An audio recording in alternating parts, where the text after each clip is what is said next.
The Mysterious Disappearances of Huang Yanqiu, A Journey Across 1,000 Miles.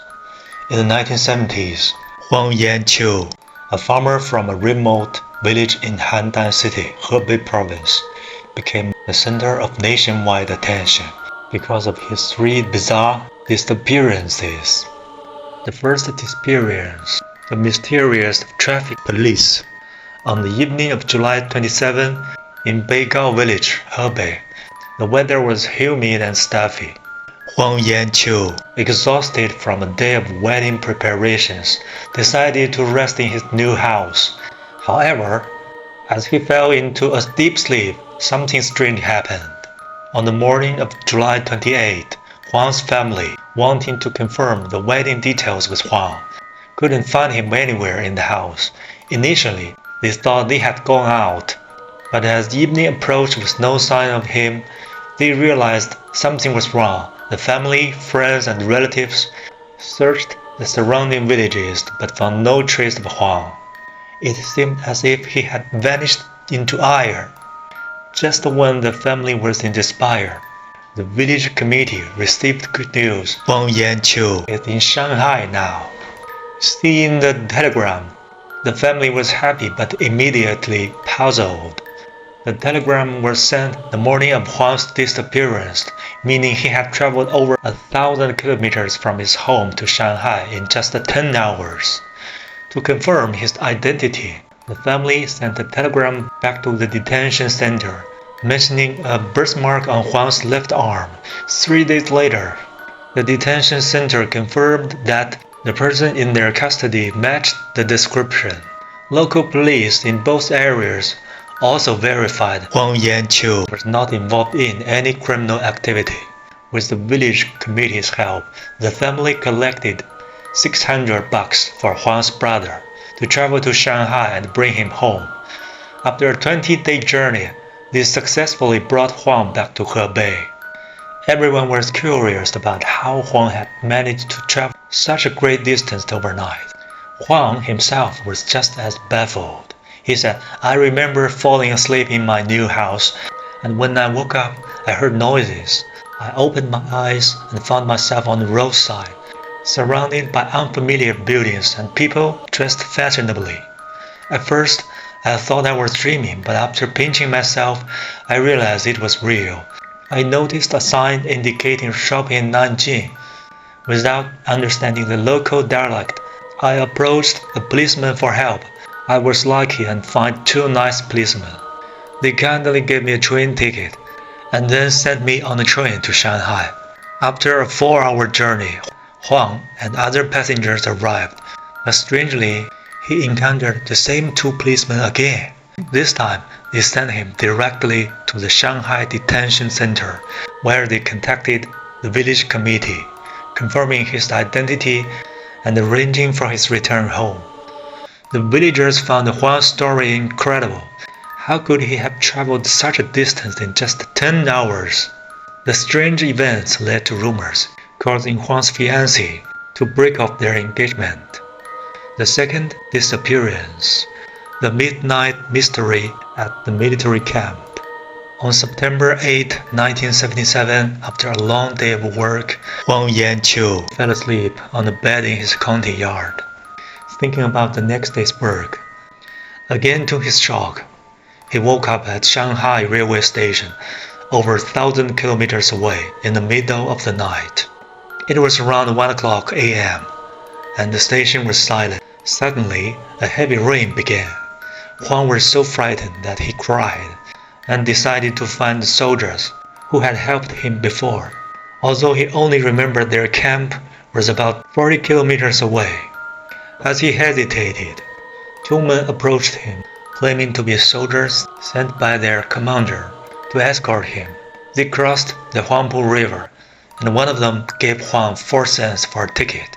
After several bus transfers, they finally reached a military camp on the outskirts.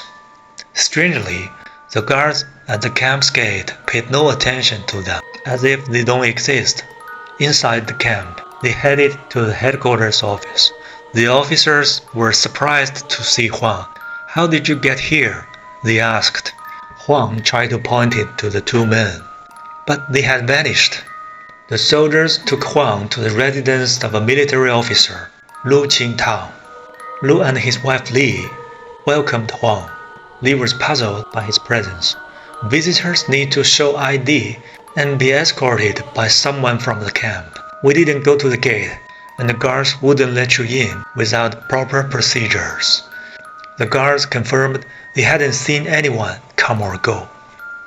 The next morning, the military sent a telegram to Huang's village, asking for an explanation. The village committee replied, clarifying Huang was not a threat. The military officials warned Huang, "If you come again, we will arrest you." On the third day, Li asked her son to drive Huang to the railway station in the jeep. Huang was given a train ticket and some money for the journey home, arriving back on September 11. That afternoon, a train ticket and a bag of desserts were found in Huang's room. Someone asked why he didn't pay for food during his stay at the camp. He replied he was given leftovers and could have chicken legs, because the soldiers said they didn't like the chicken legs. Even more strange, a message appeared on the south wall of Huang's house, seemingly carved with a sickle. Shandong Gao Dengmin, Gao Yanjin. Take it easy. The third disappearance, a fantastic journey across 1,000 miles. The most incredible disappearance happened next. On September 20, 1977, as Huang Yanqiu entered his county yard, he suddenly felt dizzy and collapsed.